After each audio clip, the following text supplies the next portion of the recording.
এক এক দলের লিডার নেতারা এক এক রকম কথা বলে বলে দেখবেন জনগণের মাঝখানে একটা অশান্তি সৃষ্টি করার চেষ্টা চলতেছে।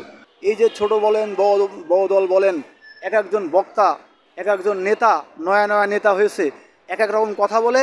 এই কথা বলে জনগণের মাঝখানে একটা বিশৃঙ্খলা সৃষ্টি করার চেষ্টা করতেছে। আমরা খেয়ে না খেয়ে দল করা শুরু করি, আর দল এমনভাবে নেই যেটা ধর্মের থেকেও বেশি মনে করি।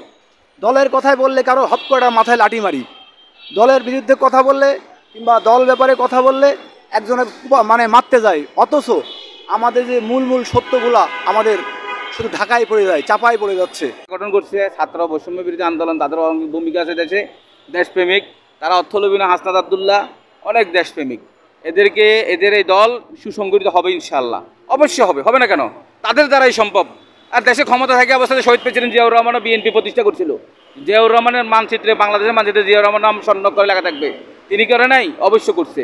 এ দেশের জন্য করছে, জনগণের জন্য করছে। বিভিন্ন আন্দোলন করে, মিছিল মিটিং করে, সমাবেশ করে, সংগ্রাম করে যারা একটা পদে বসতে পারে, তারা ওই পদের লোভ আর সামলাইতে পারে না। এইভাবে তারা অতীতে শিক্ষা দিয়ে যাওয়ার কারণে এখন নতুন করে বিভিন্ন দল সংগঠন দিন দিন তৈরি হতেছে।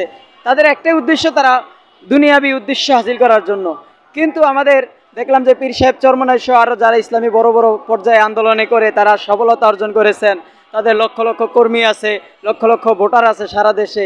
তারা এই আন্দোলনগুলো এত চলমান করে, এতগুলো আগায়, এত পিছিয়ে আগায়া, কিন্তু কিছু নতুন চলমান কিছু দল নতুন হওয়ার কারণে আমরা আমাদের দলগুলোকে টিকে রাখতে খুব হিমশিম খাইতেছি। তারা এই তাদের স্বার্থের জন্য একটা চক্রান্ত চালিয়ে যাচ্ছে। মানুষগুলাকে কিভাবে আমাদের দল থেকে তাদের দলে নিবে।